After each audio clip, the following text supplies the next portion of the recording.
Hi, I'm Warren Sharp, and this is Sharp Football Analysis. As you can see, today is the big day. We're going to be joined by Hribar and Raymond Summerlin. We are going to be breaking down every single angle of the Super Bowl that you need to know in terms of betting it, whether it's props, sides, totals, anything in between. We're going to lay out some of the matchups, some of the edges and angles, some of the things that we think are most going to decide who ultimately walks away victorious in the Super Bowl. Hopefully you've enjoyed this show throughout the season. We're going to give you some of our best bets at the end of the show. I'm 13-4 on the final best bet of the show each week. And I've got another one for you at the end of this week's show. We also have some things from Rich, some things from Ray. It's going to be a ton of fun. Sit back and relax. Get ready. Let's dig into it.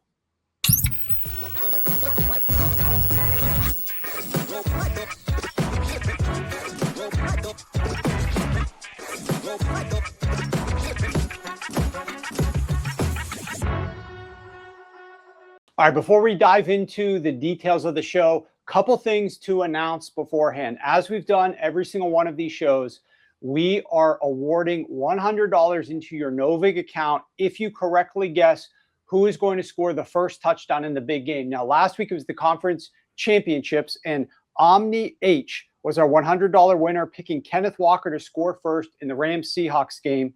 This week, pick who you think is going to score first in the Super Bowl and comment below on YouTube who you think is going to score the first touchdown. We'll deposit $100 into your Novig account if you are selected after being correct with the winner. So good luck on that. Another quick announcement. We've teased this before. It's here now. The Sharp Tank Show. This is our props show where the three of us are going to be back here in just 2 days' time, and we are going to be analyzing your favorite prop submissions for the Super Bowl. So here's how it goes. You are going to have a shot at winning $2,000 by being correct if you are selected the best prop idea. What you get is 60 seconds to record your video as to why you think a certain prop is going to hit in the Super Bowl. You give your favorite pitch, your best pitch, your most compelling pitch, what you think we might like to air on the show. You could be creative. You could use props literally to share your prop. You could just have some fun with it, or you could be real serious. All kinds are welcome. Give us your favorite prop that you think is going to win.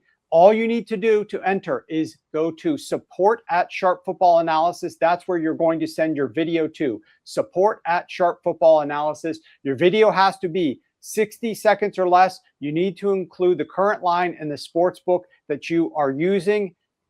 It's going to be a lot of fun. We're going to be airing these in just a couple days' time. So get ready for that. Okay. With that being said, obviously big game here, and Rich and Ray, I know both of you guys, you've written about it. My report just got published on the website within minutes of us recording this, and that sucker is now live. Ray, you had a good chance to edit that. I know I lied to you. I apologize. I'll just do it before you even make fun of me for telling you that I could hit 35 pages this year. Yeah. I was trying to scale it down. What was the final page count on that one? I believe it was 53, which I'm actually happy with because I announced that it would be a 50-pager despite your assurances on the podcast last week. I'm happy it's 50 pages. I'm not trying to drive you to make these shorter. That's something you're putting on yourself, and then obviously just blowing right past it because you had a lot to say. And a lot of it was good. Some of it was bad, but most of it was very, very good in the Super Bowl preview. In all seriousness, it was a great thing to read. I've already read the majority of Rich's worksheet as well, which is also great. Just two really wonderful pieces if you're really interested in the Super Bowl, getting ready for the Super Bowl. Both of those available, obviously, to our Super Bowl subscribers, and they're worth the price of admission. Pretty much everything you would want to know about any fantasy relevant player, about any kind of important angle in the Super Bowl covered in that Super Bowl report and Rich's worksheet. So excited that I got to read both of them first, and looking forward to sharing some of that information here. Yeah, that's what we're going to do, is break all the angles down for you momentarily. Rich, as Ray just indicated, you finished your worksheet, which is your detailed preview, as you've done for every single game this year, but you have extra time to break down the Super Bowl, obviously 2 weeks time to prepare for it. Let me just ask you in general, how was the process for you this year? Was it more complicated because we are dealing with some question marks surrounding Drake Maye and his shoulder? What did you do in terms of incorporating that aspect? Is it sort of a wait and see in terms of how he practices the rest of this week? And then just in general, how did you feel your analysis led you to a conclusion in this year's Super Bowl? Yeah, and doing the one game is a lot easier than the full 16 during the week, especially with injuries going on. It's a lot easier for me to kind of calibrate and adjust for, what happens with Drake Maye at practice this week, or Robert Spillane is the other big one, kind of make sure that he is on the field for this game, as opposed to trying to adjust for all these and do all these guesswork. So I'm giving Ray games on, Tuesday when there hasn't even been a practice yet. Like, we've got a pretty good idea of what we're going to get. And it looks like we're going to have a relatively healthy Super Bowl, which is good news. And what I think is most compelling about this game is that, it's not a game that's like superstar driven. It is literally like two teams, complete teams that really thrive on playing complementary football in terms of offense, defense, and special teams. There obviously are good players in this game, but it's not as star driven as previous Super Bowls that we had. And I think it's what makes this game largely compelling, is that these are just very good teams as a whole, and we can get into the nitty gritty here and break that down. But that's what stood out to me, is it's a lot of contributors on both sides of the ball for both these teams. Yeah, and I heard from the media night, which was held on Monday night, that the media night was not quite as exciting, in part because of what you indicated, that there weren't those stars, there weren't those massive personalities that everybody wanted to crowd around and ask all types of crazy questions to, people with big opinions or big characters. So it made for a lesser entertaining media night.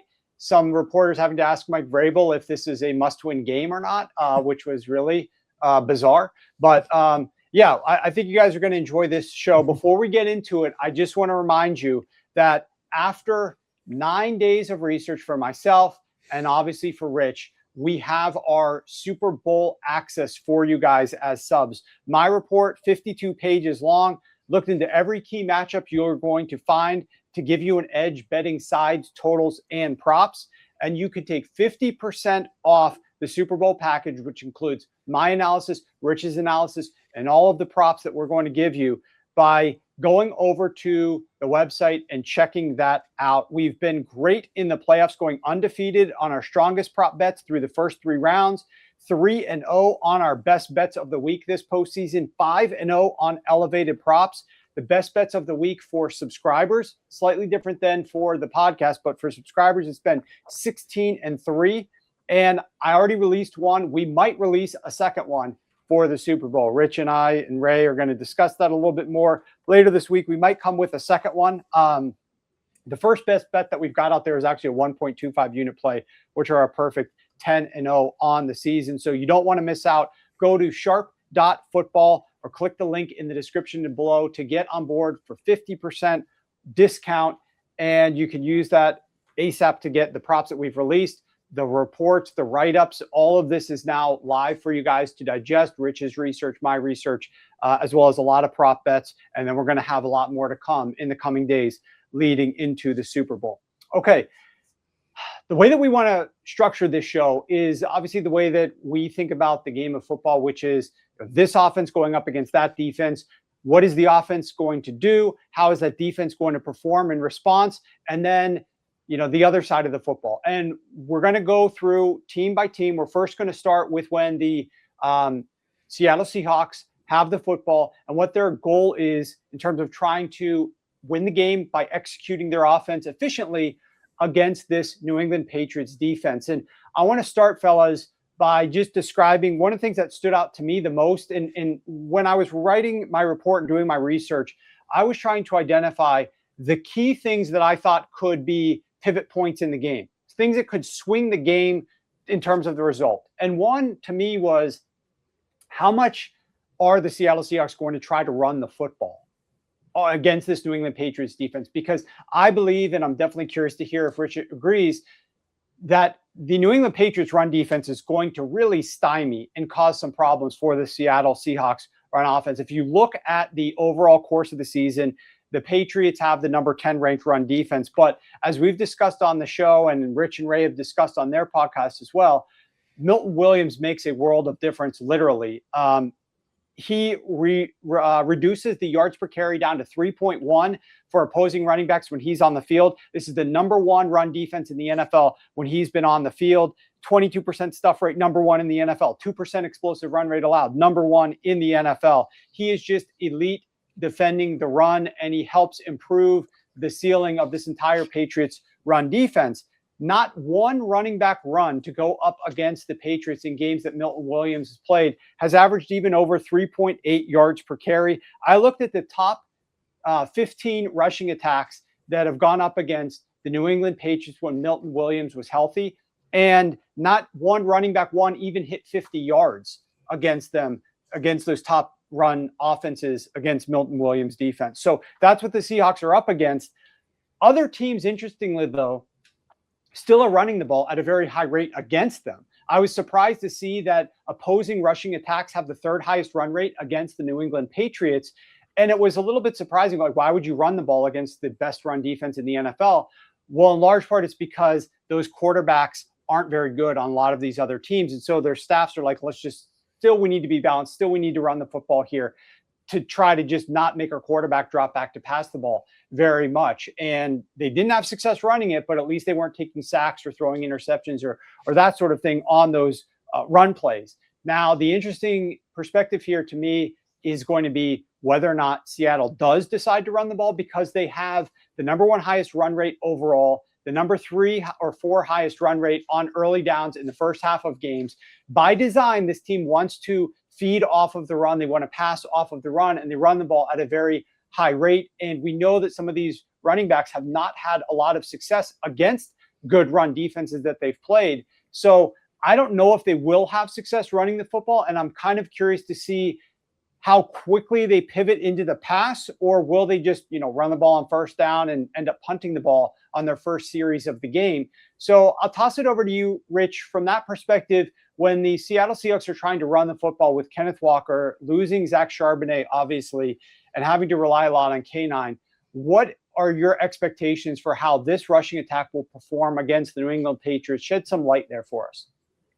Yeah, and this is still a system that wants to run the football in their heart of hearts. With Clint Kubiak, off the Shanahan tree, everything stems off of the running game. It's just kind of what this system does.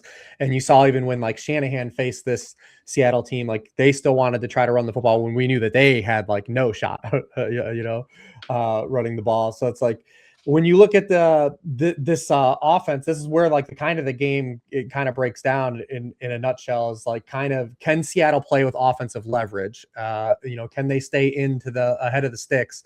Because that's the key to disrupting Seattle. This is not going to be a game where they're going to have a Sam Darnold drop back game like last week.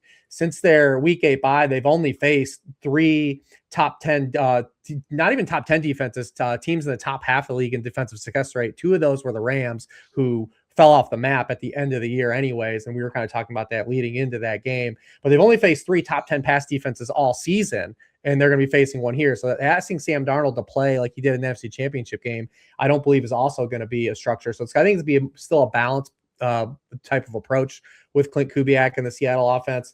But they want to get into, situations where they can run play action. Get Sam Darnold splits in without play action, which we can get into.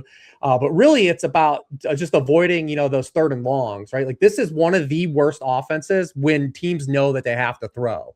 And when they take sacks and you can disrupt them, and everything falls apart from that point on. So that's where it kind of starts with the Patriots is, can they force Seattle into these long down and distances where Seattle is 29th in the league on 3rd and longs of 7 or more yards, but they're number 1 in the NFL just by that arbitrary yard marker of having shorters, 3rd and 6 or shorters. And they're even better, in terms of 3rd and 5 and shorter than that. So that's where it all starts is to Seattle. They don't necessarily have to rush for 5 yards per carry in this game, but I think if they're rushing effectively to the point where they're just not in 3rd and 8, 3rd and 7, and they're in 3rd and 4, so they can pick up first downs on 2nd down passes and stuff like that. That's where they're going to be looking for the running game. It's be more of a success rate style than I think in terms of hyper efficient them running the football. But that's a concern with, with Kenneth Walker as your lead back, because we know who he has been as a running back throughout his career is this boomer bust guy, right? He's going to have negative plays. He's going to be looking for long plays. We know that with Milton Williams on the field, the Patriots don't really give up those long plays. I do think, I'm glad you brought up my guy, Robert Spillane. I feel like I've talked about Robert Spillane way too much in the last month, but Robert Spillane is a very good run defender. And so Milton Williams is obviously the heart and soul of that run defense, but if Spillane misses that game, that does hurt this run defense, I would think substantially, and maybe that changes what we're looking at here. But on the Kenneth Walker thing, your point, Rich, it's more that they need like a consistent rushing attack that gets them into like the more manageable situations, like you say, so they're avoiding these high leverage situations with Sam Darnold. It allows them to still continue to use play action. That's more important here, right? Than getting these like really long runs and explosive runs and things like that from Kenneth Walker, which you would like to see. But is Kenneth Walker the guy to do that? And you had some stuff in your Super Bowl report, Warren, about just Kenneth Walker against good run defenses. Seattle's run offense has been a lot better over the second half of the season. Walker has been better as well. But you had some stuff in there about when they're going up against these really good run defenses that it has not worked for him specifically this season. Yeah, I mean, if the Rams aside, because the Rams and the Seahawks, like they're obviously division rivals, they know each other well. There's a little bit of edge there to some defenses and offenses on the other side of the ball. But if you look at what K9 did in the 3 games versus top 10 run defenses that weren't the Rams, he averaged 3.4 yards per carry versus the Jaguars, totaled 34 yards on 10 rushing attempts. He averaged 3.9 yards per carry against the Houston Texans, totaled 66 yards on 17 carries, and averaged only 1.9 yards per carry against the Indianapolis Colts, total only 17 yards on 9 carries. So he did, to your point, Ray, struggle against some of the best competition that he has gone up against, and made it so that, if you look at some of those teams, now obviously good defenses in most cases because they are top 10 against the run, but these were narrow wins by the Seattle Seahawks. These weren't like blowout success stories here. And that's the question, like to Rich's point, because I have those same concerns as well with Sam Darnold in these high leverage moments, Ray. And I wrote a little bit about this in the report in terms of like Sam Darnold's performance in some of these high leverage moments. He's just been very bad on third downs compared to early downs. If you look at Sam Darnold overall, if he can stay on schedule, he's great. I mean, he's number 1 in yards per attempt on early downs, number 5 in EPA per attempt, number 4 in success rate. But on third downs, that's where he really falls off a cliff. His accuracy drops off. His yards per attempt drops down to number 22. His EPA per attempt drops down to number 22. So I've got concerns there. Same exact thought process as Rich. And it's going to be easier said than done for Clint Kubiak to try to figure out what we want to do. Do we want to change our identity for the Super Bowl? I don't think you do. I mean, you are going up against a great run defense. He has shown the ability to adapt. They have increased their pass rate against some of those good run defenses that they've gone up against, up to like the 11th highest rate in the NFL in terms of their average pass rate adjustment when they're going up against some of those teams.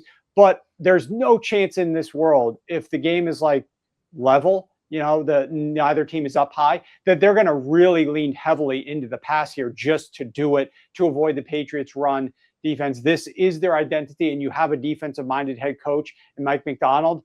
I definitely think that they are still going to lean into the run to a degree to start this game. And then it just becomes, are these runs efficient enough? If not, will they fall behind? Will the Patriots force them to go a different approach, or will they continue to be able to get away with running the ball a lot, but ineffectively, simply because the Patriots aren't scoring enough points to force the Seahawks into a decision that they need to do something different?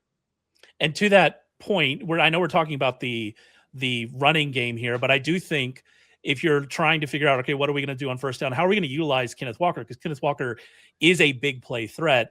You had a lot in your report, and I think, Rich, you talked about this as well in the worksheet about Kenneth Walker in the passing game. We did see George Holani run one more route than Kenneth Walker in the championship game against the Rams. A lot of that came in the 2-minute drill. He had 8 routes in the 2-minute drill. So like that, you could take some of that with a grain of salt. But this Kenneth Walker has seen his usage in the passing game increase. The Patriots have been okay, but like it's one of those situations where we don't know how they haven't really been tested, right? When we're looking at them. And so Kenneth Walker in the passing game is very interesting to me. And I know, Warren, it's interesting to you as well, given some of the passing attacks the Patriots have played. Yeah, and I've got a lot on this, and we'll talk about this a little bit more later. I wanted to get Rich's thoughts real quick. Rich, if you don't mind, what do you see about Kenneth Walker in this game from a matchup perspective and also potentially from a usage rate perspective? And I think if we're going to talk about this, you can also sort of transition into how do you think the Patriots might try to limit JSN and how might they cover JSN? Because that, I think, helps us get a better understanding of how much they're going to have to go to Kenneth Walker as well. So thoughts on Walker and JSN in the passing attack overall as we pivot to discuss that with the Seahawks. I mentioned that, we've only seen Sam Darnold face 3 top 10 pass defenses. And he's thrown 1 or fewer touchdown passes in all of those games. The Patriots are a team they get picked on a lot for their strength of schedule, but the Seattle, they're battle tested in terms of facing like the Rams and 49ers, but they haven't faced like really many good defenses over the course of the season. It's basically been the Vikings, who ended up starting Max Brosmer that game and were basically drawing dead. The Houston Texans way earlier in the season, and there was one more in there that mixed in that's eluding me off the top of my. Oh, it was Carolina, and Carolina gave them a fit for a little bit in that game, and then just the same thing, weren't able to muster enough offense in that game, and then Seattle was able to pull away late.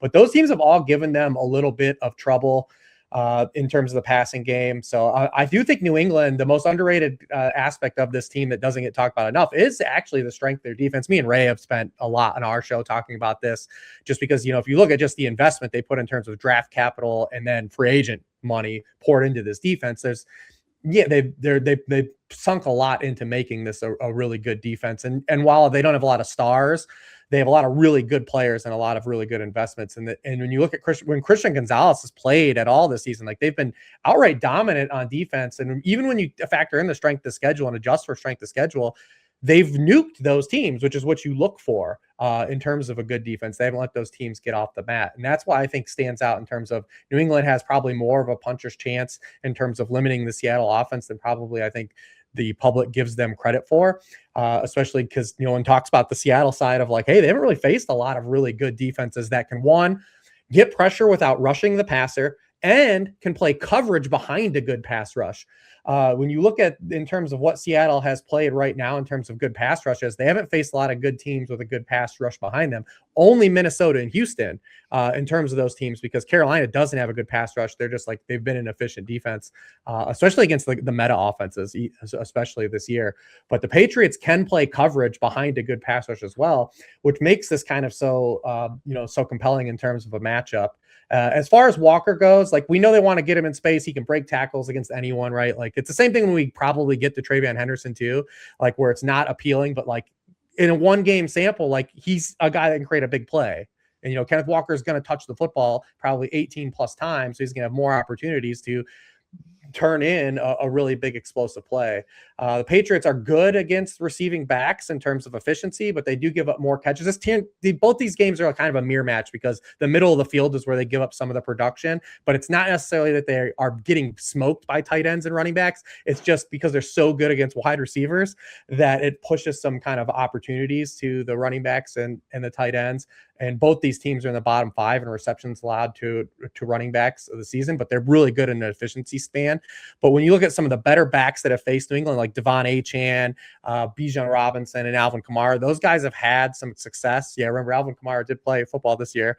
Those guys had some success. That's, I think, where you're going to see Kenneth Walker try to get involved, try to get him into space like they did in that the Los Angeles game. Get him in screens and try to get him into advantage. Not like the check down stuff, basically.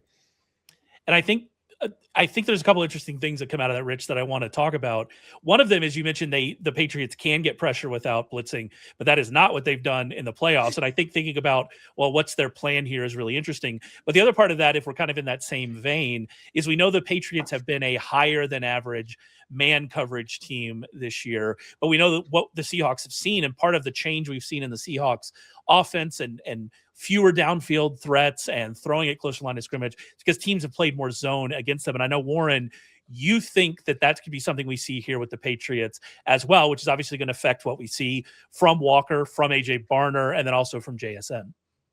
Yeah, one of the big things for me in this game, one of those pivot points again, is how often will the Patriots play man coverage against the Seattle Seahawks? That's going to be one of the biggest things that's going to drive the results of how they pass the football, because the reason, I'll get to the conclusion first and then get back to the reason. The conclusion is because no team since week 11, and Rich talks a lot about how the Seattle Seahawks have changed some of their priorities and their strategies with which Sam Darnold is pushing the ball down the field. During that time frame where they haven't been throwing the ball as deep down the field, it's in part because defenses have not been playing them with as much man coverage. But when they are played by zone coverage, only 56% of passes are going to wide receivers. Whereas if they're being played by man coverage, 78% of passes are going to wide receivers. That is the number one highest rate in the NFL. And that drop off from 78% down to 56% is the number one largest in the NFL. So the splits based upon the coverage that the New England Patriots decide to utilize are going to impact whether or not we're going to see more JSN targets or other complementary wide receivers, or more running back and tight end targets, which, we've got a couple things that we want to discuss to that end. So that's why it matters a lot. Now, everybody just assumed, I don't want to say everybody, not everybody, but a lot of people just assume, hey, the Patriots play man at the 9th highest rate. They got Christian Gonzalez. I can't wait to just watch Christian Gonzalez go up against JSN. It's going to be a great game. That's all we're going to see, is like, who's going to win this battle? I don't know if that's what the New England Patriots are going to decide to do here defensively on even, 50% of their snaps. And I'm interested to hear your guys' take on that thought process. But I think that they're going to play a lot more zone. I think that we're not going to get nearly as much a JSN on Christian Gonzalez. Just, yeah, sure, it's going to happen, of course. But I don't know that we're going to see a lot of it in this game. And it's in part because of the splits that the Seattle Seahawks have when Sam Darnold does go up against man coverage. He and JSN absolutely cook man coverage. But against zone, everything comes back to earth a lot for JSN and a little bit for Sam Darnold as well. And then if you look at, the way that teams have played the Seattle Seahawks, obviously JSN was terrorizing the league for the first 10 weeks with his deep receptions. And it was like clockwork, guys, that we were able to just bet if we wanted to. JSN longest completion or longest reception over. And he just kept doing it week in and week out every single week. But what ended up happening is teams started to play much less man coverage against the Seahawks than they do their season average rate. And I wrote a lot in the report about a 9 percentage point drop off from teams when they go up against the Seahawks specifically. They lower their rate of man coverage down by 9 percentage points to play a lot more zone than man, so they don't allow JSN to be man covered and they don't get burned so quickly. And then I looked at what the Patriots typically do. And like I said, they play the 9th highest average rate of man coverage, but they have dropped their man coverage rates down when they are not playing scrambling quarterbacks like your Josh Allen or like your Justin Fields or some of these guys that have low scramble rates. I looked, and it's in the report, but they played man coverage in some of the lowest rates against guys like Tua and Dylan Gabriel and Cam Ward and Quinn Ewers and some of these other guys who don't scramble with the football nearly as often. Sam Darnold does not scramble with the football a lot. I think his rushing attempts prop is 2.5. And that's not a quarterback. Some of those might be kneel downs. So that's not a quarterback that's expected to run the football a lot. So I'm very curious to see how the Patriots decide to play man coverage against Sam Darnold, because it's definitely going to impact the props and everything else as it results from that passing attack here. Rich, do you have any thoughts on kind of like what your expectation is? Do you have any sort of prediction as to how much we might see Christian Gonzalez on JSN, do you tend to agree that they might play more man like I'm thinking, which is a little bit of a contrarian thought process to what I think most of the mainstream is thinking? Or do you agree with the mainstream that matchup is going to occur pretty frequently, is going to be pretty fun to watch? Well, it's going to happen a lot, probably just naturally anyways, because even inside of zone coverage, just match principles are like, he's going to probably draw JSN a lot, but it's how Clint Kubiak's going to be able to try to get him open like they've consistently do. Because one thing about the difference between these teams, when you look at these teams, like the Patriots offense is more like a sum of parts. Yes, they have Stephon Diggs as like their most talented player, but they incorporate a lot of players that touch the football and catch football, especially in this postseason. Seattle's largely a one-man band. They have other guys that contribute, but Jaxon Smith-Njigba, he has 35% of the team's targets. He has almost 50% of their air yards. Like, everyone knows this guy is the catalyst of the passing game. He's the first guy ever to lead the NFL in receiving yards on a team that was bottom 3 in pass rate in the NFL season. So when you look at what Clint Kubiak did, especially in the NFC Championship game, I think it was a little bit telling of like what we could see as like a precursor here. I mean, they moved him everywhere in that NFC Championship game. He played 36% of his snaps in the slot. That was a season high. He played 19 snaps at left wide receiver. He played 19 snaps at right wide receiver. He played 19 snaps in the slot. He played 3 snaps in the backfield. He scored in that red zone scissors play where everyone was like, nobody guarded him. But that was all scheme. That's actually a Shanahan staple play too, red zone scissors. Tevin Coleman caught a bunch of touchdowns off of that in Atlanta. So them moving him around inside is probably like the way to get him to where even if the Patriots are in zone, you don't see Gonzalez necessarily line up with him because he's just not, it's not going to be his pass off and his assignment to cover, JSN. But there will be times where he probably still does move around a little bit too, depending on the down and distance. But I thought Clint Kubiak has done a really great job in terms of calibration all season. Cause like you hinted at early in the season, it was all the Clint Kubiak staple stuff. It was the play action, JSN beating people downfield on deep posts. And then teams started to play more bracket coverage, more too high against them. And they said, well, we want to get this guy the football still. He's still our catalyst. And they completely adjusted because even as things have shifted, he's still occupying that high target share, all the air yards still, and they're getting him the football. So and when you look at, like I said, those 3 games where we actually saw Seattle play like top defenses, we still saw JSN have really good games in those games, minus the Minnesota game. So he absolutely tormented Derek Stingley still in the Houston game. He still had a really solid game against Carolina. That's like kind of what you're looking for if you're New England. If like JSN is 9 for 72, like that's a victory for you in this game in terms of outcome. But like Kubiak has showed tried and true though. Like he's going to be able to get him the football and scheme him around. But just by process of a circle around your question, like we are going to see a lot of Christian Gonzalez and JSN, even when they don't play man coverage because of the principles. I'm a little disappointed you didn't tap the sign about how even though the Patriots are 9th in man coverage rate, that's still 30% of the dropbacks. That's our patented thing we talk about. Rich and I talk about all the time. But to Rich's point, yeah, he's going to see a lot of him. I actually am much more interested in Darnold against pressure and against the blitz because of what we've seen the Patriots do. The Patriots, we'll have to see what happens with Harold Landry, but even without him, they've been getting a lot of pressure. They've been blitzing a ton. And I think what's interesting about Darnold against pressure and against the blitz is his overall numbers are still they're fine, right? Like if you're like yards per pass attempt, things like that. It's just that's when he's made mistakes. And in this kind of game that I think both of us or all of us think might be a little lower scoring, those mistakes, those big plays could be important. He has a 5.6% interception rate against pressure. That was 31st among qualified quarterbacks this year. 4.8% interception rate against the blitz. That was also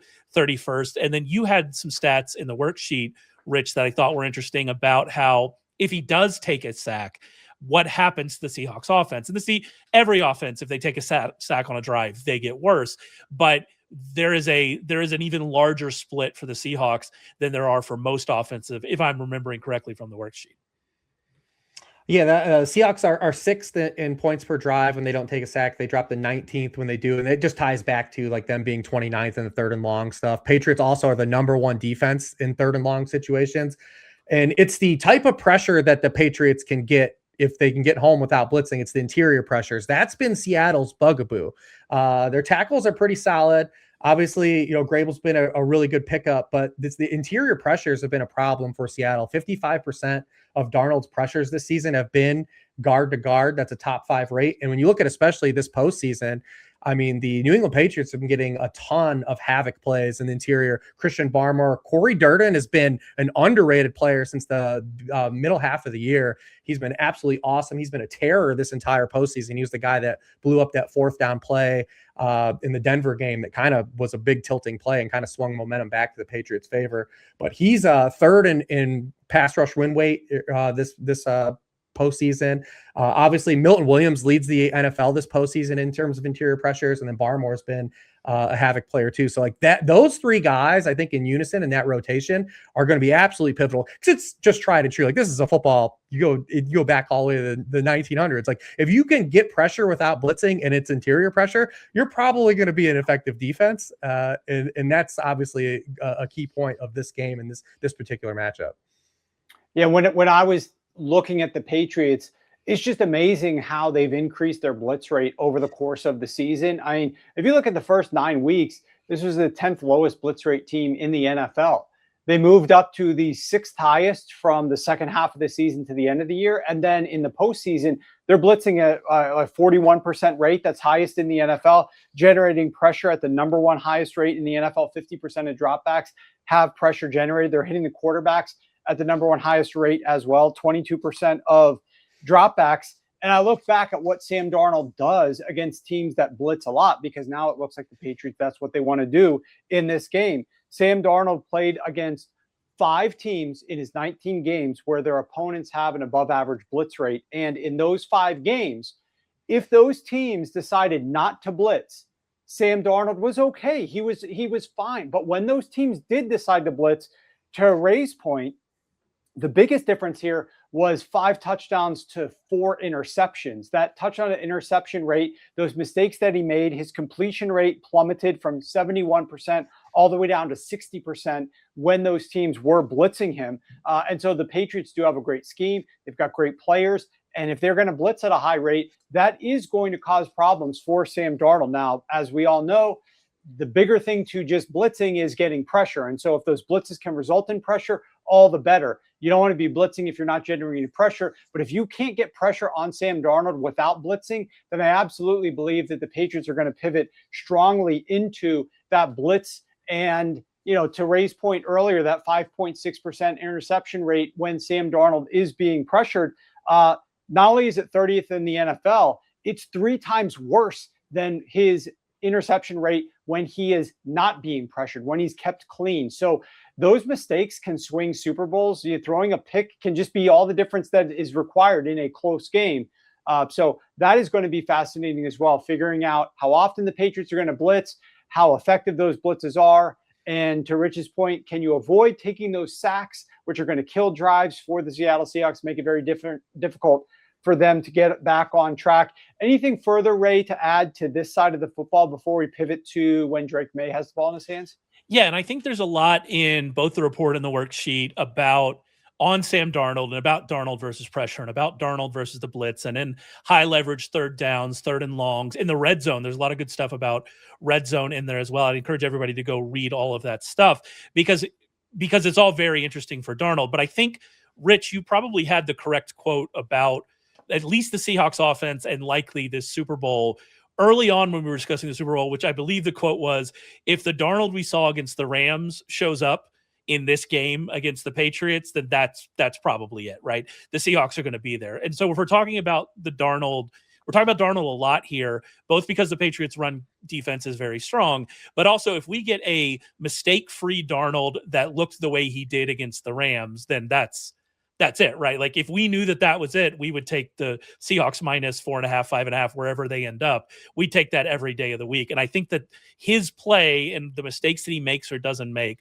are ultimately going to play the biggest role in who ends up winning this game. Because frankly, if you look at all 3 phases, the Seahawks probably have a better team. It's a matter of, is Darnold going to make those mistakes or not? Can they make the big plays? Can the Patriots force the big plays either against Darnold or on special teams? And so his kind of him dealing with that and how he plays is just the most important part of this game. And I thought that quote from Rich is really illustrative of what it all basically comes down to this week. Yeah, I mean, it is. I mean, if Darnold's playing like he did in the NFC Championship game, like this team's just too good, like at that level. But I do think that when you get into it, like all the things we broke down to, like the Patriots do stack up defensively to potentially throw like a wrench into the things Seattle wants to be successful at, and that gives them probably a better chance, because when we get to the other side of the ball, I think it's still largely going to be spun a lot more towards the negative side for the New England offense. Well, one big question before we get there, as you hinted at the red zone, that I'm just curious of, these two defenses have performed very different in the red zone. The New England Patriots defense has not been nearly as good as you might expect in the red zone. And maybe it's because teams don't get down there very much, one of the lowest rates in the NFL. So the sample size is a little bit lower. That being said, keep in mind the quarterbacks they've played have largely been terrible. And inside of the red zone, the Patriots defense has allowed 33% of red zone pass attempts to score touchdowns. That's 31st out of 32 teams. They've allowed 41% of opponent red zone passes to gain a first down. That is also 31st out of 32 teams, obviously. The success rate per play, the EPA per play in the red zone for the Patriots defense, vastly worse than the Seahawks defense, which is top 10, top 2, top 5 in pretty much every single statistic that I pulled, whether it's red zone touchdown rate, goal to go touchdown rate, EPA per play in the red zone, success rate per play in the red zone. The one saving grace for them is that Sam Darnold, we talked about him in high leverage moments, he has not been at his best down inside of the red zone himself. And if you can't run the football down in the red zone due to the Patriots' great run defense, then it is going to be Sam Darnold against Vrabel's defense, dropping back the pass and seeing if he can actually put up 7 points down there as opposed to settling for field goals. All right, with that said, let's flip the script, go to the other side of the football. And Rich said we might be talking about a little bit more defense, a little bit more negative side of things here. The biggest question that I have for all of you guys before we even get into some of the matchup stuff here is, like, what is your anticipation for Drake Maye's shoulder? This has obviously been something that was brewing immediately after the game in the AFC Championship against the Denver Broncos. There was film that was coming up, some doctors coming out talking about the shoulder injury, and then we weren't really sure if there was going to be anything there until he didn't practice that first practice, and he didn't practice that second practice. He wasn't throwing the ball. And then the third practice, when teams actually were throwing the football on Friday's practice before they headed to Santa Clara, obviously Drake Maye was not there. Drake Maye was reported sick, but also showed up on the injury report with the shoulder. So we're not exactly sure where he stands. So this is pure speculation. You guys aren't doctors. You don't have a lifeline to Drake Maye or his wife, or the type of food that he's been eating to try to help him get prepared for the Super Bowl. Are you analyzing that side of the ball, and specifically as it relates to Drake Maye passing the football, as him being any less than a 100%? And if so, how are you building that into your expectation of the ceiling for the New England Patriots passing attack here? Is it me or Ray? Yeah, go for you. Both of you. Oh no! In my years of doing the worksheet, like if a guy's practicing, and so like there's nothing for me to like speculate. Like Drake Maye's he's practiced today and he practiced yesterday. Like he's supposedly taking like his full allotment of throws. So like to me, it's like not a factor in my analysis at all. Yeah, if I'm going to bring back Bubba Ray, the conspiracy theorist, who it turns out Bo Nix was actually hurt. Bubba Ray was wrong again. But if I was going to bring back Bubba Ray, the conspiracy theorist, I would say that the chatter about Drake Maye's shoulder that came from various Twitter doctors may have afforded the Patriots an opportunity to play some mind games with the injury report. And if I was watching Drake Maye finish that game against the Broncos, it did not appear his shoulder was a major issue when he was stiff arming people. So I'm less concerned about it, but he's on the injury report, but Sam Darnold's been on the injury report with an oblique for how many weeks now, and then has just absolutely shredded in the playoffs. So I don't know how much we're going to read into it. What I will say is if the shoulder is an issue and it affects his mobility at all, that is interesting, because we look at, this Patriots run game. I don't know how much we think success it's going to have, but I do think Maye could have a lot of success as a runner in this game, and we'll get to that as we go. And so if he's limited from that regard, maybe that affects them. But Bubba Ray thinks the Patriots might be playing some games here, is what he would say. And they very well might, especially with that sick designation on Friday, to get the Seahawks to maybe think about something a little bit different, take a little bit more time studying something that is not going to be ultimately useful for the Super Bowl. All these little edges make a difference ultimately at the end of the day, the things that add up. Let's start there on this side of the ball with the passing attack. I know we started on the other side of the ball with the running attack, but the Seahawks are favored. The Patriots are the underdogs. There's a better chance that we're going to need a little bit more out of the passing attack for Drake Maye and this New England Patriots offense. So one of the more interesting aspects to this game that I identified when I was doing my research related to the coverage that the Seahawks use at one of the highest rates in the NFL. But before I dive right into what that coverage is, I just want to say that I studied how Drake Maye has performed against some of these coverages. And in doing that analysis, I uncovered something that Sean McDermott did in the Week 15 rematch game from the Bills to the Patriots that actually provided a copycat that a lot of other coaches have started to utilize as well against Drake Maye and the New England Patriots. Teams do not play a lot of cover six. It's obviously a type of a two high shell. Cover six is quarters on half the field. Cover two on the other half, split field coverage, and teams play it at only around a 9.8% rate on average. So it's very infrequently utilized on defenses against passing snaps. That being said, in that Week 15 rematch, Sean McDermott must have seen something. He chose to play split field cover six on 50% of Drake Maye's dropbacks, and the results of those dropbacks were incredible. In that game, Drake Maye averaged just 4.3 yards per attempt against cover six, negative 0.34 EPA per attempt. He threw one interception, took 2 sacks, 23% success, and his adjusted net yards per pass attempt, in part because of those sacks, was negative 1.1 against cover six. So then the very next week, the Baltimore Ravens, who were studying the film of what Sean McDermott did defensively, they decided to deploy their highest rate of cover six in any game this past season. The Baltimore Ravens utilized the two high shell at the lowest rate of any defense in the NFL, but they cranked up their rate of cover six in this game, and it had a ton of success once again. On 10 Drake Maye dropbacks versus cover six, he only completed 2 passes. He once again was sacked twice. He also threw another interception, and he averaged minus 0.90 EPA per attempt with a 20% success rate. So, the next couple of games, the Patriots played the crappy defenses that were just trying to get the season over with, and the Dolphins and the Jets. But when you got to the postseason, I was pretty surprised to see a more of a man-heavy team in like the Denver Broncos play ridiculously high rates of zone, something that they rarely do. But they pivoted massively to a lot more zone, and they increased their rate of cover six. And so did the Texans, to a degree, increase their rate of cover six against the New England Patriots in that playoff game.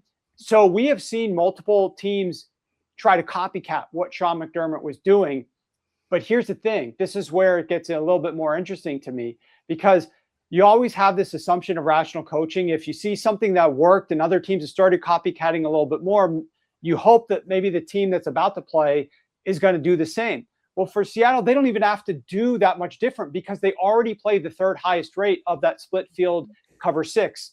They play that at the third highest rate of any team in the NFL this past year, the number one highest rate out of all 14 playoff teams. And obviously they'll be the highest team that plays it against the New England Patriots this entire season. So they might lean into it even more if Mike Macdonald goes back and studies some of that tape as to how Drake Maye is performing against it. One of the keys in that coverage that Drake Maye was struggling with was he was holding on to the football a lot, trying to diagnose what the defense was actually doing. That led to more pressure, which obviously has been a big problem for him so far this postseason, Rich. And that's led to sacks and turnovers and fumbles and things of that nature. So talk to me a little bit about Drake Maye dropping back to pass the football against the Seattle defense. What do you see in terms of how that matchup might unfold, Rich? Yeah, and it makes sense that Seattle plays, a lot of, the Vic Fangio style of like, cover 4, cover 6, throwback stuff because they have defenders in their secondary that are active in the run games. Like one of the big things about cover 6 is it allows you to, to play the run while still being able to kind of like play over the top of like a wide receiver one. And although the Patriots don't necessarily have like a boundary wide receiver one, they take shots down the field to Kayshon Boutte and Mac Hollins. So they can play coverage over there and while still playing, in like strong run game principles, because like Devin Witherspoon and Josh Jobe are like very active in the run game. And obviously Nick Manowari is kind of like a queen piece on the chessboard, can do a lot of things. That's why they're so good against the run, even though they play so much nickel. They're number one in terms of facing, runs out of nickel this season. So it allows them to kind of just structurally play their hybrid style defense against the Patriots in this game. I think they're going to have a lot of success doing that. And this is kind of where the game starts to, when we were breaking it down, it's like, all right, I can see an angle where like the Patriots defense like really can kind of still throw a wrench into the Seattle's offense and make them work, given what we've seen Seattle over the back half of the year and Darnold, before the NFC Championship game. But then like what we've seen from New England over the course of the season in terms of having to punch up outside of that first Buffalo Bills game, every other top 10 pass defense that they faced, they've struggled to throw the football against. They had success in that second Bills game, but it was with Drake Maye runs. Drake Maye, in terms of passing efficiency, it wasn't there for the reasons you highlighted. Then you get into these playoffs because they went the whole rest of the season without facing another top 10 pass defense until this run where they faced 3 in a row. They're going to get a 4th straight in the Super Bowl. And when you look at just the fall off that this offense has had, this is where the game starts to fall, like to start to where you see like everyone kind of why everyone's picking the Seahawks, right? I mean, this is a team that's just the Patriots, their offense, they've struggled so mightily to move the football against these better defenses that now they've finally been able to punch up. They've gone from 2.6 points per drive, which was 4th in the NFL regular season, down to 12th of the 14th playoff teams, 1.24 points per drive. They're the lowest scoring team in the postseason to make the Super Bowl since the 1979 Rams in terms of playoff scoring. And can they just generate enough points? And to me, it all goes back to the thing that you hinted on at the end. It's Drake Maye processing and getting rid of the football, because they're facing not only a top 10 pass defense, but another top 10 pass defense in terms of limiting the vertical pass. And that's what the Chargers, the Texans, and the Broncos all were. And this whole offense was predicated on those shot plays during the course of the regular season. Drake Maye in these playoffs now is 9 of 28, 32% on throws 10 or more yards downfield, 4 of 15 on throws 20 more yards downfield. I know that there was some weather involved in that too, but it's been largely a product of terms of opponents that they face compared to the regular season when you're, torching teams like the Miami Dolphins and, the Cincinnati Bengals and that on. So he's going to have to get rid of the football. Drake Maye is 27th in time to throw from the snap. 35% of his passes are within 2.5 seconds to snap. That's 30th in the NFL. This postseason, when he's gotten rid of the football and played on schedule, things have been fine. He's, throws within 2.5 seconds of the snap, 29 of 41, that's 71%, just under 7 yards per pass attempt, 3 touchdowns, 0 interceptions. He has taken 3 sacks in that span as well. But when he's held the ball, this is when everything has fallen apart. On throws longer, he's 14 of 36, that's 38%. 1 touchdown, 2 interceptions, 12 sacks, a 25% sack rate. That's when you see the fumbles, right? And opponents, when they hold the football against Seattle, they've allowed 6th lowest passing rate, 8th completion rate, 6 yards per pass attempt, and the lowest touchdown rate in the NFL. So the New England just got to find a way to have success in terms of, getting the ball to Drake Maye's hands in terms of rhythm passing. And that's just really hard to do against the Seattle defense. And I think I'm going to keep hitting on it because this is such an important point with this team. And to Rich's point about why the Patriots have struggled is that we have seen Drake Maye just not get rid of the football. And to throw more stats at it, he's dead last in sack rate and sack to pressure rate in the playoffs. 45.5% of Maye's pressures have resulted in a sack in the playoffs, which is by far the highest. The next closest player is Aaron Rodgers at 25%. So he's 20% above the next quarterback in sack to pressure. It's a massive, massive number, and he's been confused. And I think that's why you're talking about cover 6, and obviously I have to tap the sign. Even if the Seahawks play cover 6 on 40% of dropbacks. What are we talking about? How many plays is that in the game? But if Maye is taking pressure, if he's taking a sack on 50% of his pressures, and cover 6 is causing him to hold the ball more because he's a little bit more confused by what he's looking at and doesn't have maybe the outs he needs to throw, and he's taking, 2 or 3 sacks, that derails drives. As Rich said, it can lead to fumbles. That's something this Patriots offense definitely can't have, those types of mistakes against this defense. And I think another interesting aspect about this is under center passing, which you wrote about in the Super Bowl report, Warren. It is something that teams have had some success against, especially when utilizing play action against this Seahawks defense. We've seen the Rams have success, but now you're asking, if you're passing under center and you're doing play action off of that, you're asking Drake Maye to turn his back on a defense that he already is confused by. How is that going to help his holding the ball? Can he get the ball down the field? We saw, like you said, Rich, Booty just being unable to make anything happen against Denver down the field. Surtain's just running stride for stride with him. Are they going to be able to do that again against good corners here in Seattle? All of this kind of boils down to this same point, is can Maye get rid of the ball in time, and can the Patriots actively threaten the Seahawks secondary, this very good Seahawks secondary down the field? I kind of think the answer is no, which is why if the Patriots are going to win this game, it probably is going to come on big plays on defense, big plays on special teams, things like that, in a lower scoring game, because otherwise I just don't see how they get there. That's kind of where I am with this game. Well, they're going to have to figure out a way to run the football and to be balanced and not force as much on Drake Maye's shoulders, literally and figuratively, as it relates to his injured shoulder.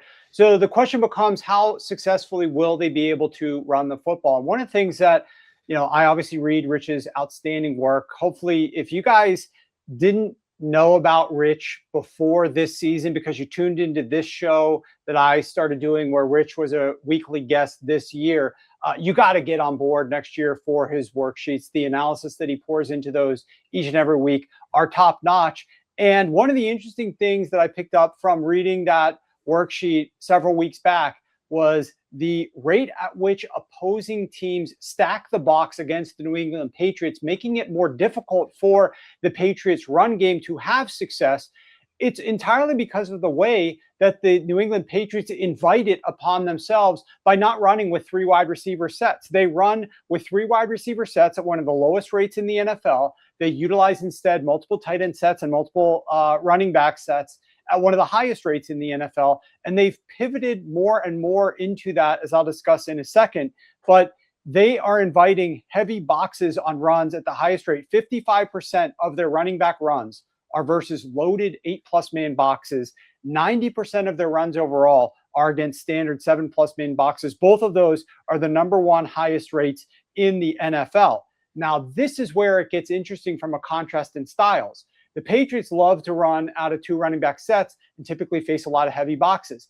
The Seahawks play nickel, as Rich indicated earlier, and they don't stack the box hardly at all. The Seattle Seahawks use stack boxes on just 32% of opponent runs, the number 1 lowest rate in the NFL against 2 running back sets. So they're going up against 2 running back sets, and trust me, they've had their experience with that going up against San Francisco 49ers with Kyle Juszczyk and some other teams in their games, and they just don't stack the box. They actually perform very well against these 2 running back sets because they have guys free that can attack, and the offense, the blocking scheme is used to defenses playing with more 7 or 8 man defenders in the box. And the Seahawks just aren't going to do that very frequently. And as a result, it does cause some problems for the Patriots. And in my research, I found this one of the most fascinating little nuggets that I was digging into. I wanted to see how many teams that played the Patriots did not use stack boxes versus 2 running back sets. Which teams played the lighter boxes on average. And 2 of the top 10 teams that played with light boxes against 2 running back sets were the Bengals and the Saints. Now, over the course of the season, the Cincinnati Bengals run defense ranks 29th in success and 31st in yards per carry. The Saints rank 16th in success and 8th in yards per carry. Neither of them are as good as the Seattle Seahawks. But using those principles and the style of which they play defense against the Patriots, who invite all these heavy boxes, but with those defenses not playing them, versus the Bengals, the Patriots running backs combined for 71 total yards on 25 carries. That's 2.8 yards per carry. And versus the Saints, they combined the Patriots running backs for 45 yards on 22 carries. That's 2.0 yards per carry.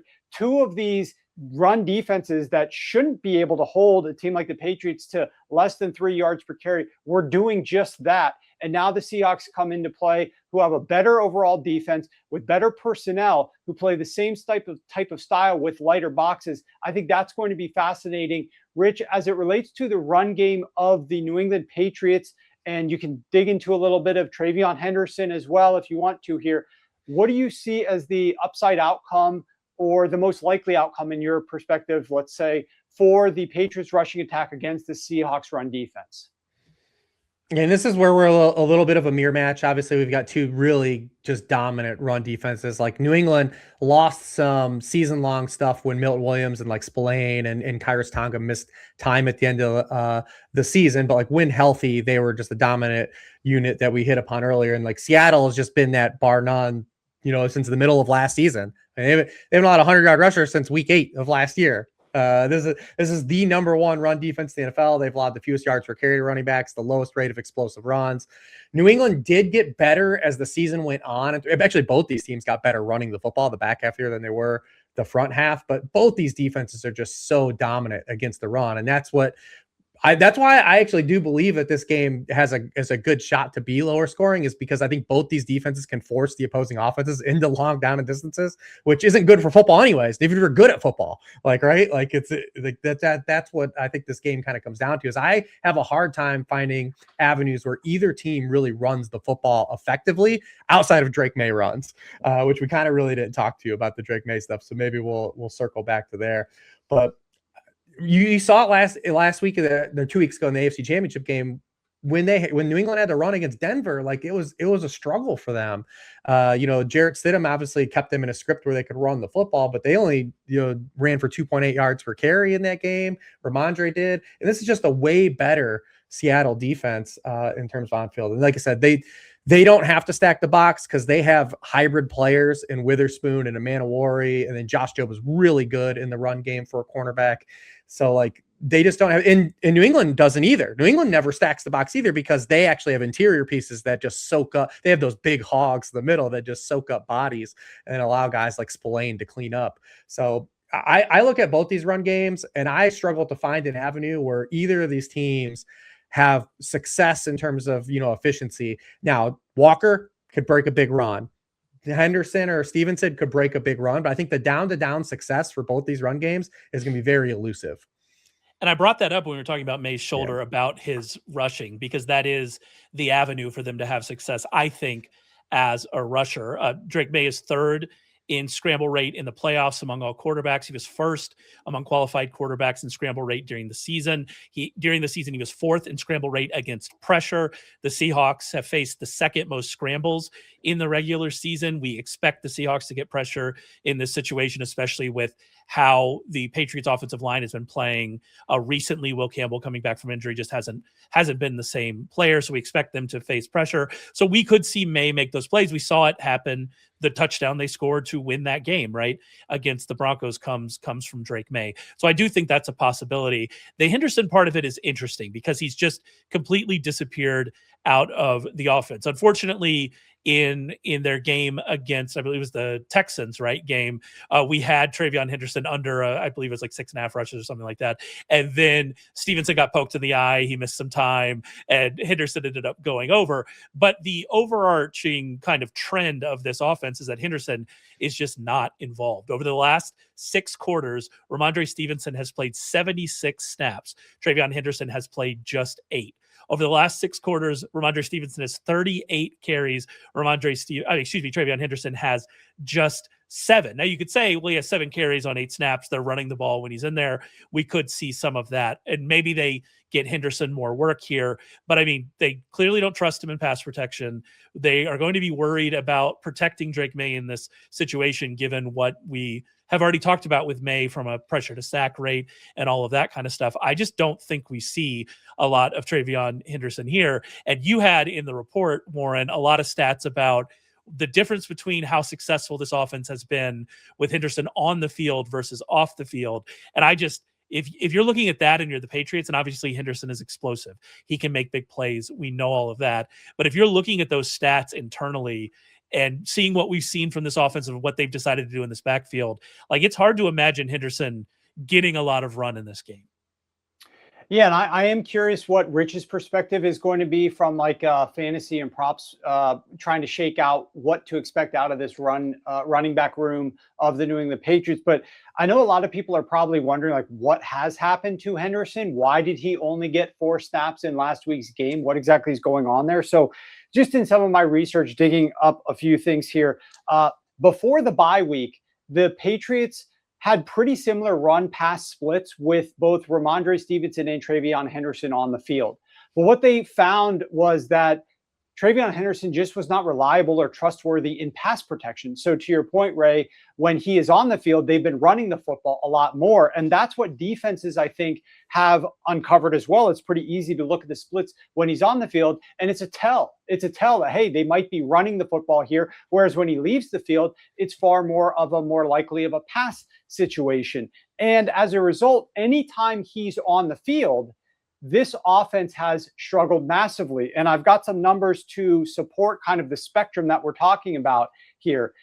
If you look at the 3 playoff games, and then you also look at the 2 games that really mattered, that were more competitive, we talked about them, versus the Bills and the Baltimore Ravens. Throughout those 2 crappy games where the Patriots destroyed the Dolphins and the Jets, you look at that 5-game sample.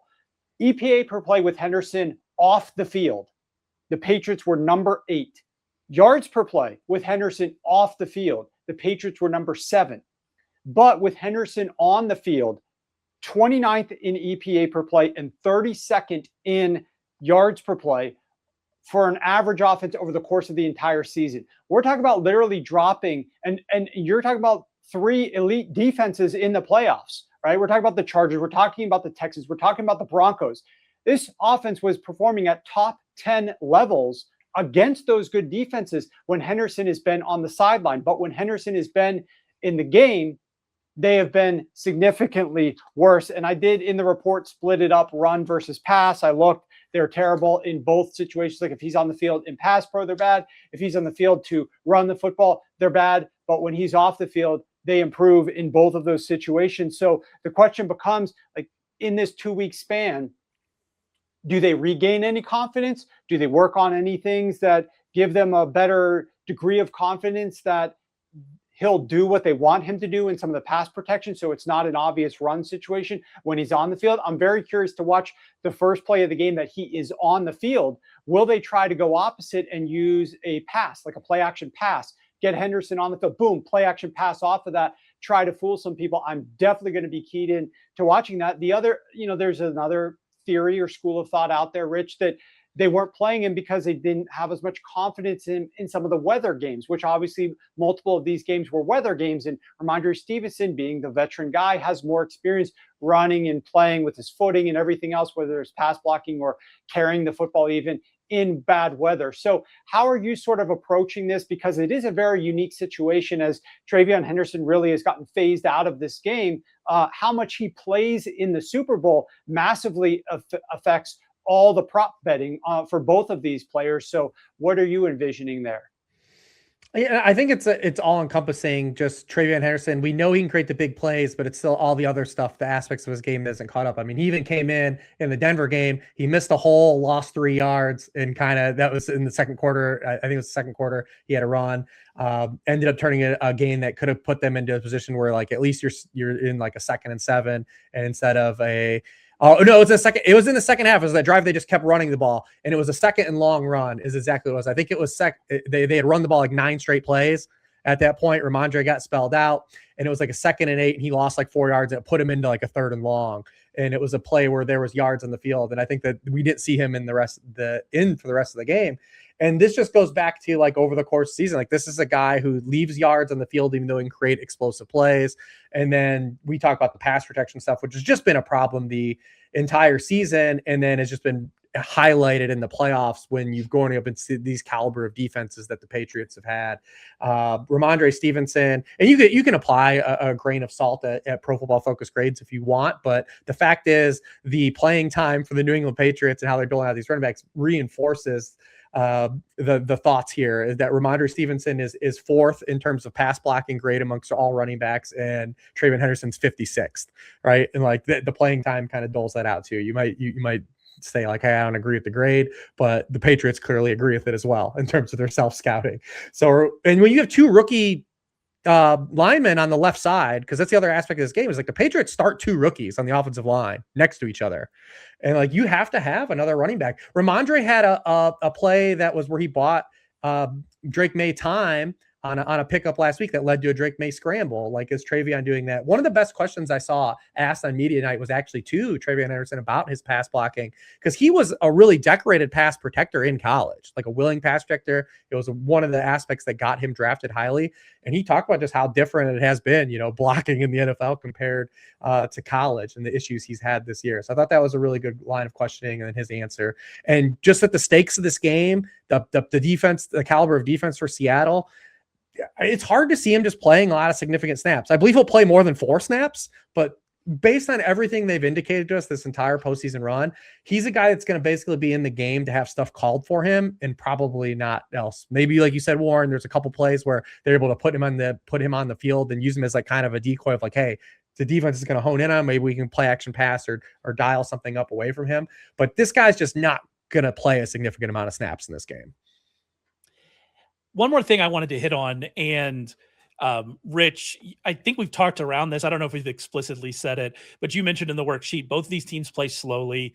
The Patriots are incentivized as the underdog to shorten the game. Shorter game, fewer possessions, that increases variance, that is better for the underdog. So the Patriots are incentivized to do that as well. But like we talked about, both of these teams play slowly. And so if you look at that and you think, all right, well, this is going to be a slower, lower scoring game. We've talked about how good both defenses are. I think that's kind of where we are. Then special teams becomes a lot more important. And you had some stats in the worksheet about special teams. We kind of talked about it last week as well. On Thursday, I mentioned Seattle is second in DVOA on special teams. New England is 20th. You had some EPA stats in there. We know both of these teams have weapons at returner that can create big plays. Rashid Shaheed and Marcus Jones. We know that these guys can do that. But like, just on a down-to-down basis, the Seahawks have just been a lot better as a special teams. And if we're talking about this game from a lower scoring, closer game, we don't know what Darnold can do as a passer. We don't know what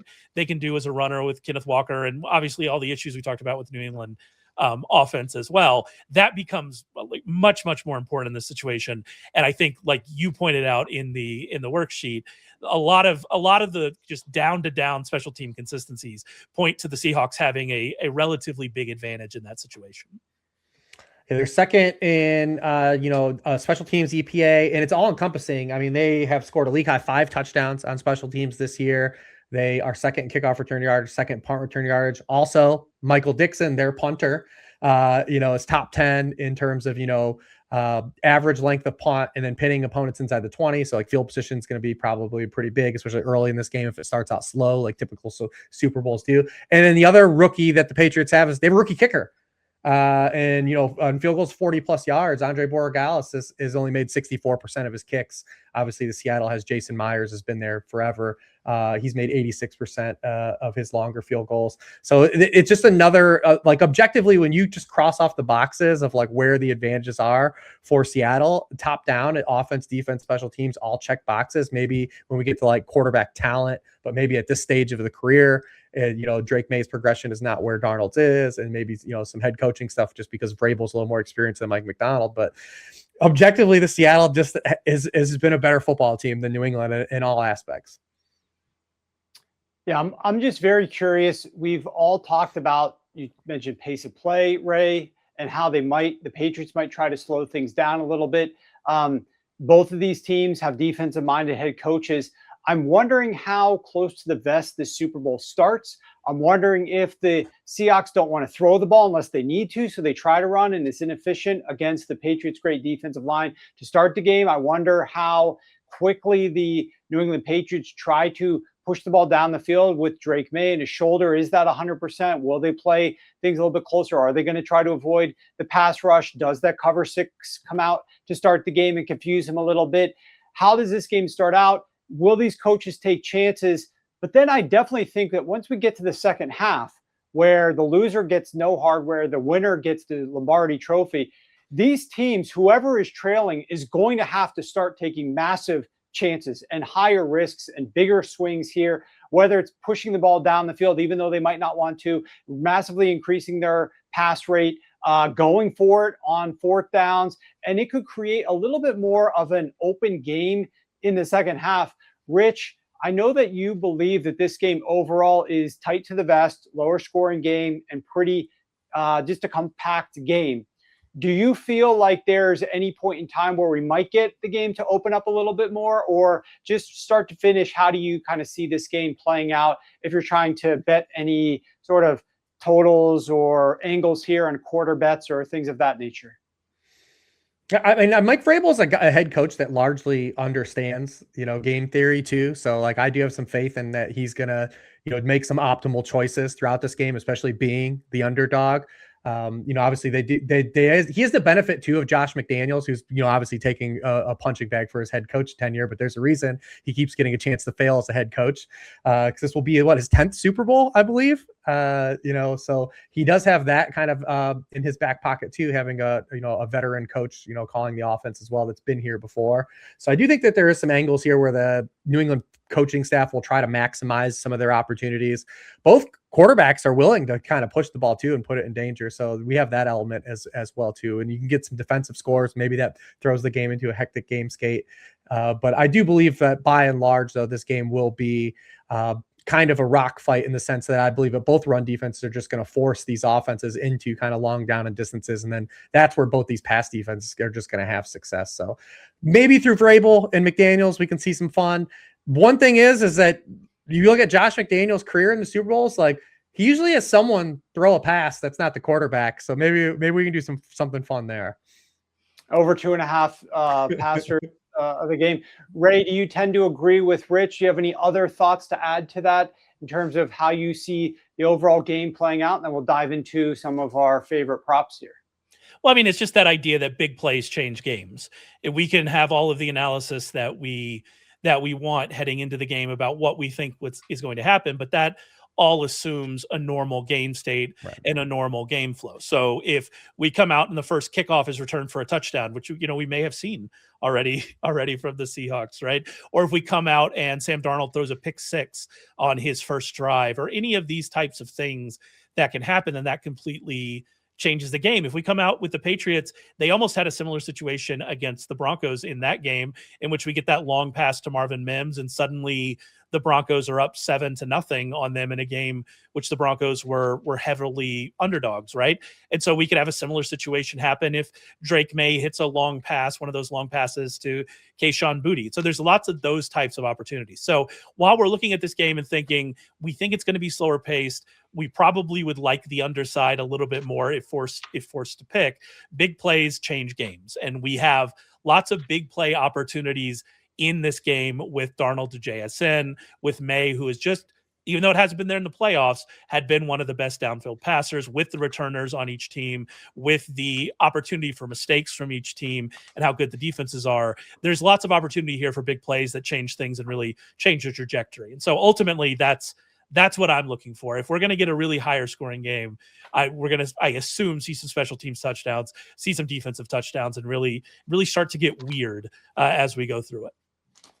I'm excited. I do think that this Super Bowl is going to be compelling and fun, and a lot of interesting things to look out for. And we copied a lot of things on this show that we discussed in this report, but also this report, 52 pages, so much more information than what we already covered on this show. Angles that are going to help you, whether you're betting props or sides or totals.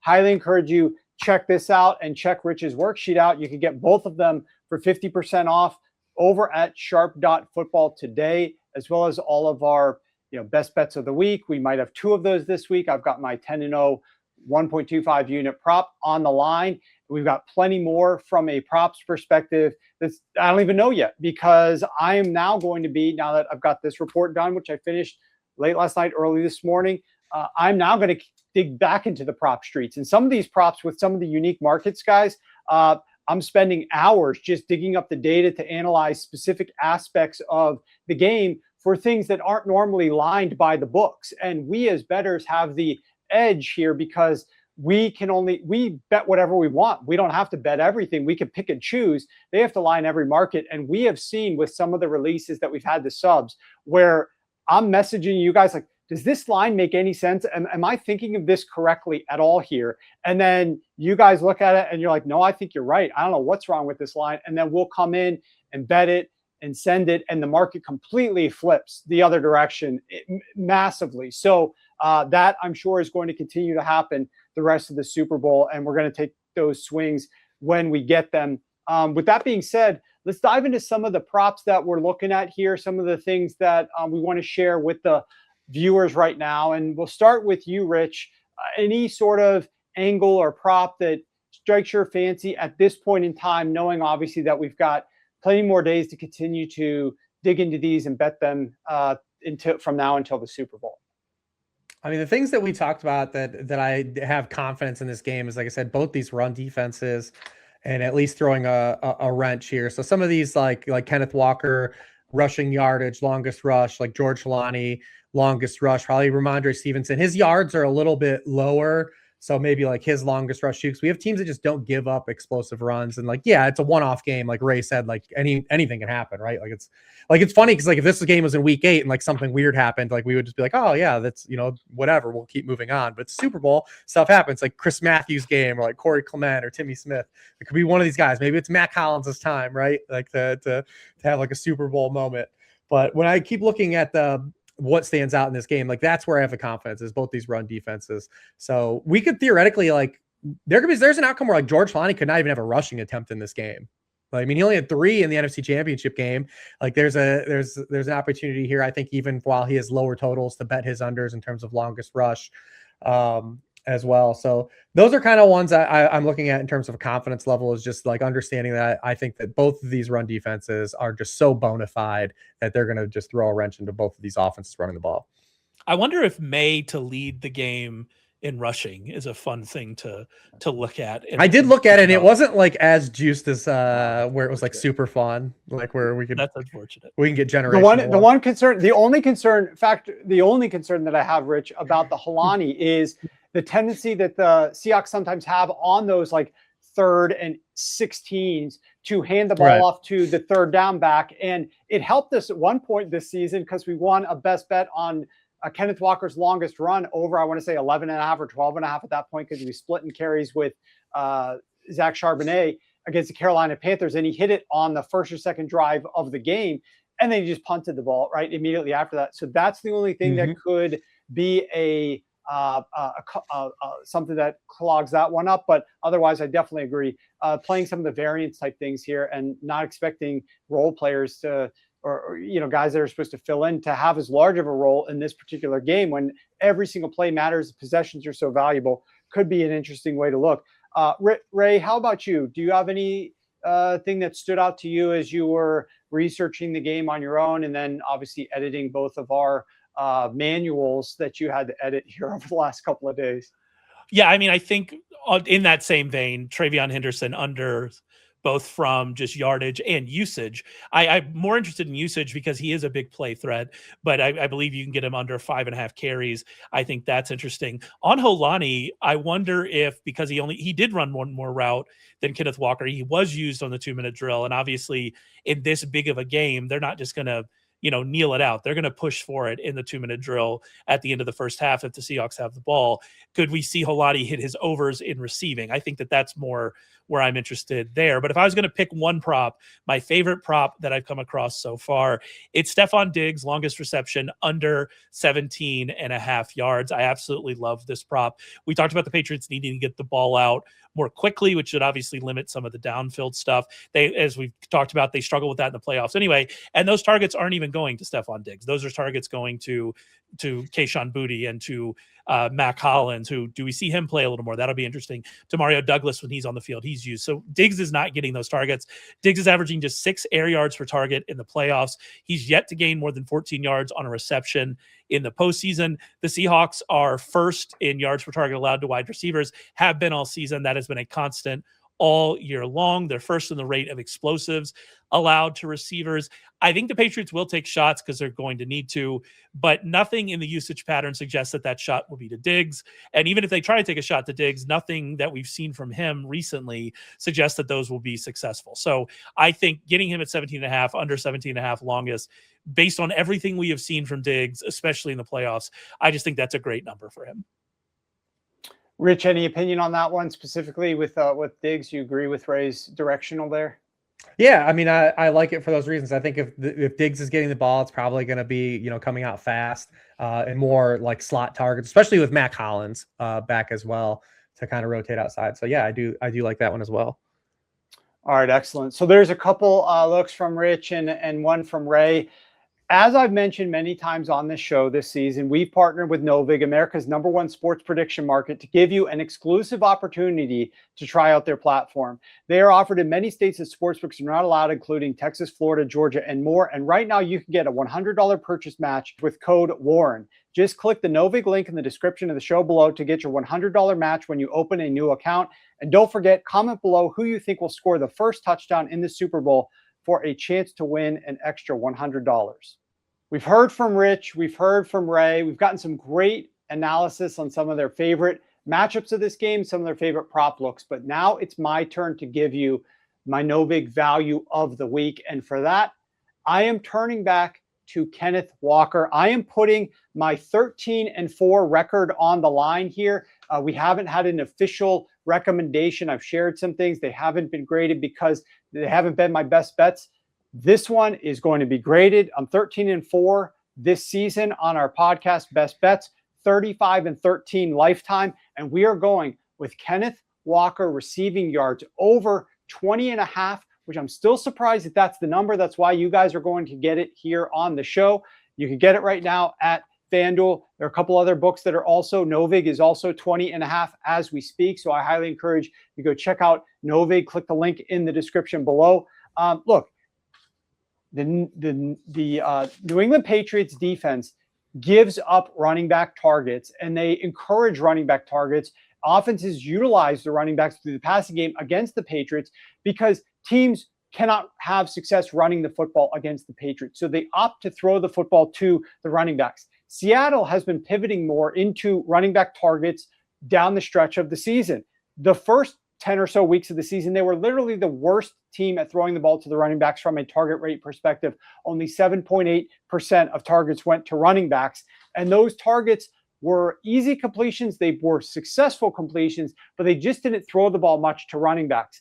Down the later stretch of the season, they have morphed into one of the highest running back target teams in the NFL. And if you look at the course of the entire season, Seattle's designed offense to running backs through the air. By designed offense, I mean early downs, first 3 quarters of games, 8.1 yards per target. That ranks number 2 in the NFL behind the Atlanta Falcons, led by Bijan Robinson, and immediately ahead of the Detroit Lions, led by Jahmyr Gibbs. That's the productivity that we have gotten primarily out of Kenneth Walker when the Seattle Seahawks throw the ball to running backs. They just weren't doing it much because they could just throw the ball to JSN, and he was having a lot of success earlier. The Seahawks running back target rate has increased to number 6 in the NFL since week 16, number 2 of any team in the postseason. And since week 16, across their last 6 games, Seahawks running backs are averaging 54 receiving yards per game to running backs. Now, one of the reasons that I think that this line hasn't moved up higher, because we also bet this last week and successfully won this, is because of the emergence of George Holani and the threat and concern that people have that George Holani is going to be the third down back. George Holani is going to be the 2-minute back. So are they going to throw the ball at all to Kenneth Walker? Well, Zach Charbonnet was filling that role previously, and Kenneth Walker was getting work. So we already know that they will throw the ball to Kenneth Walker, even on early downs. But I still am going to bet on Clint Kubiak as much as I'm betting on Kenneth Walker here, with the assumption of rational coaching, that we are not going to just, we need to get Kenneth Walker the ball. We can't have Sam Darnold drop back to read the defense out and throw the ball down the field. 70% of the time, but we don't want to run the ball into the New England Patriots defensive front 50% of the time. How do we get the ball to Kenneth Walker and avoid that strong defensive line and that strong run game? Let's throw the ball a little bit to Kenneth Walker on early downs, bypass that strong defensive line, still make it easy for life for Sam Darnold, but allow some upside yards after the catch, not having to deal with the defensive linemen of the New England Patriots.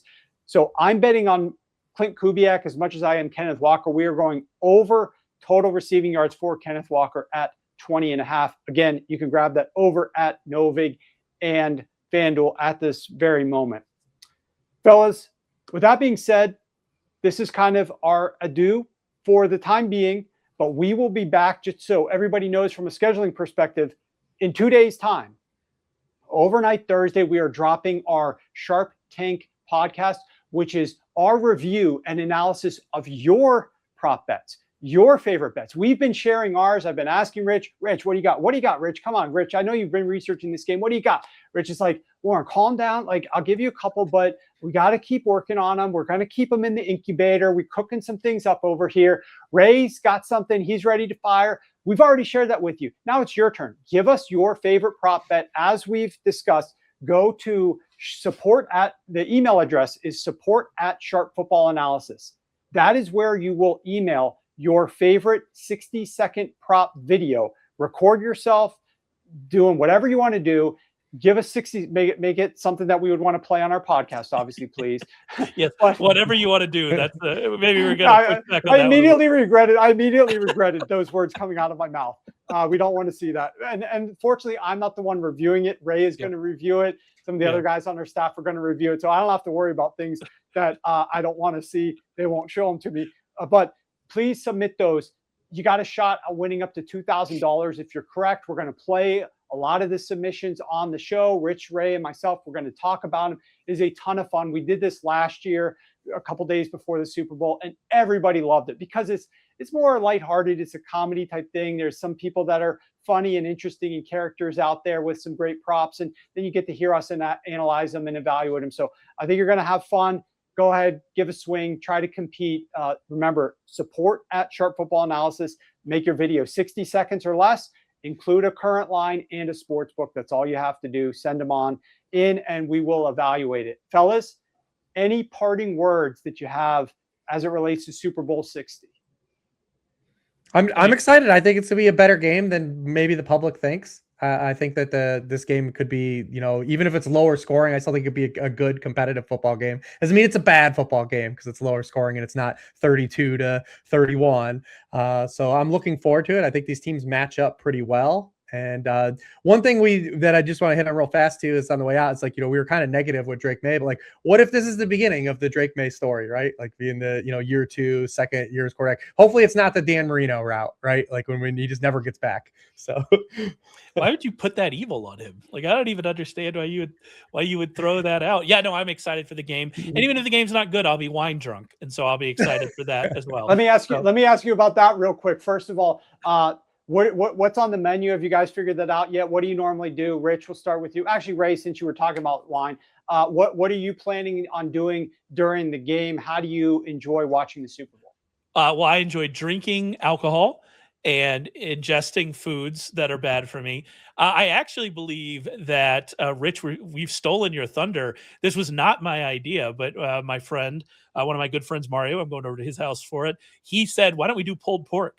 And so I believe we have stolen Rich's thunder because I believe, Rich, you are also pulling some pork. Speaking of those videos that are going to be sent to us, you're also pulling some pork here as we get into the Super Bowl. Yeah, listen, I got a 9-pound shoulder that we're gonna there we go. We're gonna be smoking overnight, so we're gonna do some of that. Yeah, so probably smoke some dips and some apps and imbibe into the evening, and yeah, it's gonna be. I just hope it's a good game and it's competitive throughout. So that's what we're looking for. I hope that we just don't coming off of that Rams Seahawks game. We need something else. Just one more taste. I think it's fun that we've got teams. I know they played several years ago and they met, and I know a lot of people are just tired of the old guard of the New England Patriots being back in the Super Bowl so soon. Those poor fans, have been deprived of this for a couple of years. But I do think it's fun to get a little bit more fresh blood, so to speak, in here with some quarterbacks that don't have that experience, some coaches and some strategies that we haven't seen before, and see how everything unfolds on the field. I agree. It'd be more fun if the game was competitive.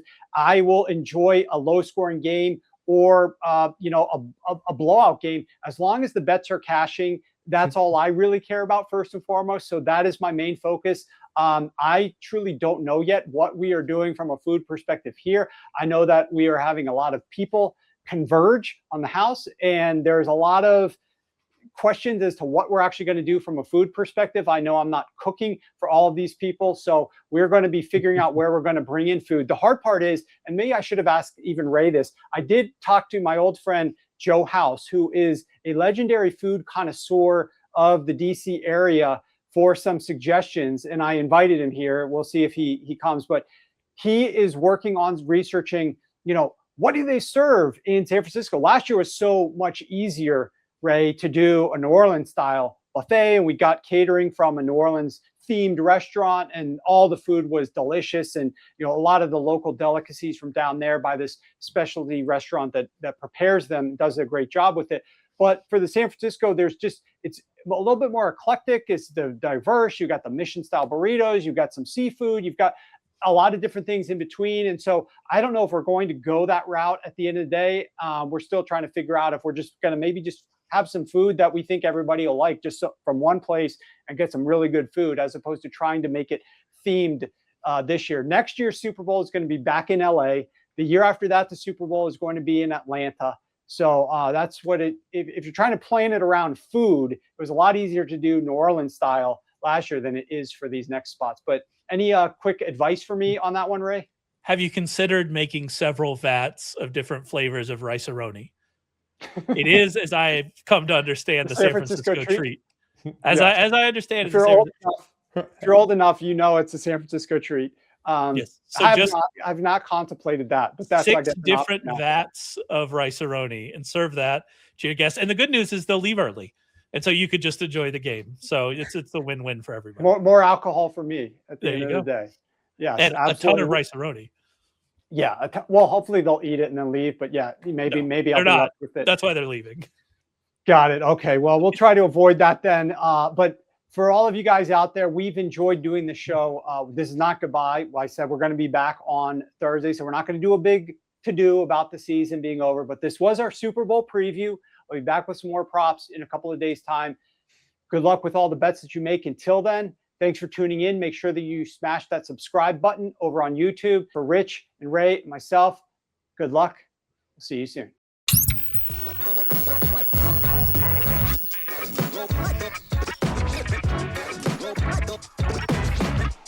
Go,